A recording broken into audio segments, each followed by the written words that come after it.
Hi, I'm Amaya and welcome back to my channel. SM Entertainment is one of the big three. It's been around since 1995, and with almost 31 years of experience in the entertainment industry, SM is still incredibly short-sighted when it comes to getting things done. And that's what we're going to talk about today. So, I actually wrote the script for this video before SM did their plans for the future SM 3.0 video because I'm so incredibly tapped in. So here are all of my bones to pick with SM Entertainment. And the question might be, why SM? I am not a company stan. I stan the groups within the company. So if you want me to do this video on other companies, I'll have to think about what they do that upsets me, and then I can definitely do that. Number one is silently removing members from their groups. This makes no sense.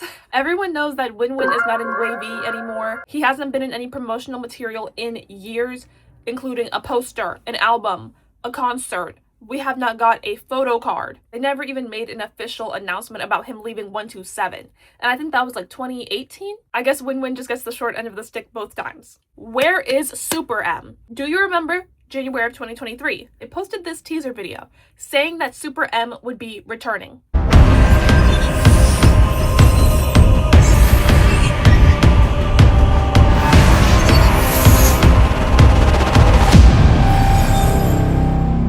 For everyone who doesn't remember, SuperM was pushed very heavily to be successful in the West.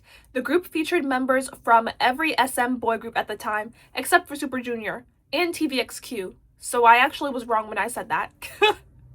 Taemin from SHINee, Baekhyun and Kai from EXO, Taeyong from NCT 127, Ten and Lucas from Wavy, and Mark from both NCT 127 and NCT Dream. SuperM was featured on shows like Ellen, Jimmy Kimmel, James Corden, even the All That remake, which only lasted like one season. They made sure to get them on there. This was supposed to be SM's best boy group possible to have international success, but they disappeared somewhere after Lucas's scandal. January 2023, they were teased to return, yet it's January 2026 and we haven't heard a peep about it since then. I like Tiger Inside.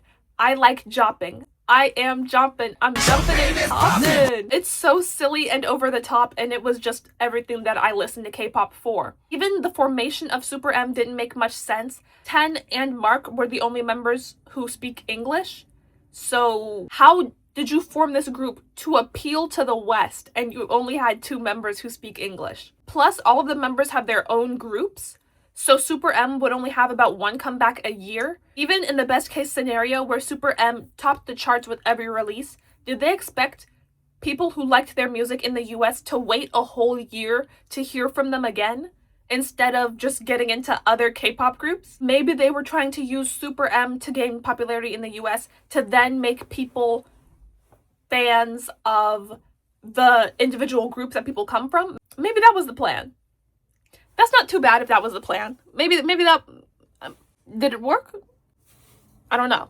Someone let me know in the comment section. If SuperM was your first K-pop group, let me know in the comment section. I think that's the only scenario where I can rationalize it in my head, like, and make it make sense. On this same topic, where is Got the Beat? Got the Beat was just like SuperM, but with less promotion and girl group members instead of boy group members. Got the Beat featured soloist Boa, Girl Generation members Taeyeon and Hyoyeon, Red Velvet's Seulgi and Wendy, and aespa's Karina and Winter.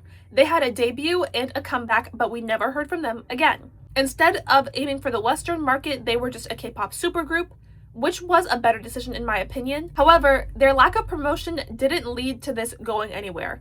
Again, I thought it was really fun to see all of these members from different groups under the same companies making music together. That was not garbage. It was not the worst thing ever. If you've heard JYP's Coca-Cola song, that is like jump in. So hold your breath. I don't think anyone listens to that song recreationally. SM songs, to me, they sounded like actual songs. I really respect SM's creativity and willingness to try new things, but they never stick with their ideas long enough to reap the rewards. I don't expect them to keep promoting with the same members for both Got the Beat and SuperM. Taemin is probably not going to do another SM project like that again. Boa, I believe, is entering retirement. At the very least, she is not under SM anymore. Wendy also left SM. So let's get some new members in there. Get creative with it. You can take some of the girls from Hearts to Hearts. We can switch up the lineup. It doesn't need to be the same every year. We can do a little bit of tweaking. Okay, Taemin's gone. Let's get in one of the NCT Wish kids. Let's get in a member from, we can get a couple members from Rise. Like, you guys can change up the members. I just want the same type. I miss what I had back in 2022. Next, we have getting rid of group concepts several years into their careers. In 2023, Lee Soo-man, the founder and then CEO of SM Entertainment, announced that NCT was done expanding.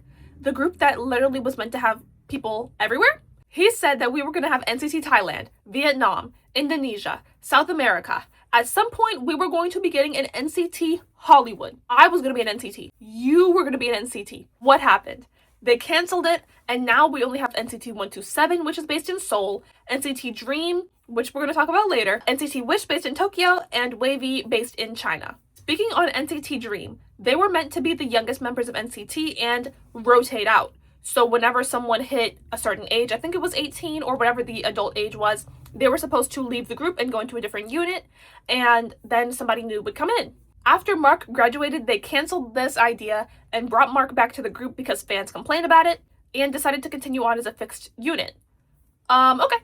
So what is NCT Dream's thing now? The concept is done for, and I am not a super concept heavy person. NCT was also supposed to have group albums every few years. We had NCT 2018 Empathy, NCT 2020 Resonance, and then for some reason we decided to stop doing the naming scheme that we have, and we had Universe in 2021 and Golden Age in 2023. Alright, cute. It's been over 2 years since Golden Age. Yes, I understand that we have members in the military right now, but if that's the excuse, are we not getting a full NCT group album for the next, 6 years? I need that. I need a group comeback. Wish hasn't promoted with the whole group yet, so someone in SM needs to get to work planning this, and Dem Joints needs to sit down at his keyboard and get to crafting. We need a new NCT group album. Another point on the concept train. Everyone is in Kwangya now. That was aespa's thing. aespa was supposed to be the only group in Kwangya with their AI counterparts, and Navis being their futuristic best friend and whatever. And now SM Town is Kwangya. aespa is in the real world. Navis went bye-bye. Concept gone. What's going on? I haven't felt the futuristic vibes with Rich Man and Dirty Work. So basically, I haven't felt the futuristic vibes in over a year since Supernova era. Oh my god, I could cry. Let's get back to what SM does best. Put these girls on a green screen, give Winter her bob, bring Navis back, don't let her sing, but bring Navis back, and let's get back to work. Let's get back to work with what we know and love from aespa. This is barely related, so stick with me here. You guys need to lock in for this part. I recently watched a video about Peter Molyneux, and just to give you the highlights, he was very dramatic and he really exaggerated his game's capabilities to reporters. So people would buy his games, and then whenever they got them, they were a little disappointed because they never met what he said they would do. In one game, he had this kid, Milo, who he said could respond to your actions, read your facial expressions, and actually comprehend human language. And this was back in 2009. So you know AI was not as developed as it is right now. This reminds me of SM Entertainment so much. I feel like they were just dreaming big, reaching for the stars, and they could never execute it like their dreams. SM never needed to have a boy group in every major city across the world. But they set that goal, and then they couldn't reach it. Oh, I forgot I had another bone to pick with SM. Okay, their use of AI is genuinely insane. I watched Crown by EXO. The first time I watched it, I didn't realize that the AI was this bad because I watched it on my phone. And then I watched it again on my TV. And this music video. SM, you can do so much better. I said something about the AI in the Rich Man music video when I talked about aespa, video link in the description down below. When I watched their SM 3.0 video, they said that they put out more music last year. 아티스트의 성공을 위한 핵심 요소인 좋은 음악의 공급 역량을 획기적으로 강화해 왔습니다. SM 3.0 이전 대비 발매 음원 수가 약 170%에 달하는데요. And I can see how you're doing it. When you're using AI to make things easier, yes, I can put out a lot of videos too if I used AI. 다만 SM의 본질인 제작 영역은 여전히 아티스트와 크리에이티브를 중심에 두고 글로벌 시장의 트렌드나 데이터 영역에 있어 AI의 도움을 활용하고자 합니다. AI의 도움을 활용하고자 합니다. Coming to the throne 하나면 네 남은 건 오직 너의 선택 망가지더라도 Coming for them. And it would have looked so much better if you just got someone to animate it. Or stop doing things that you can't execute in real life if your AI is gonna look like that.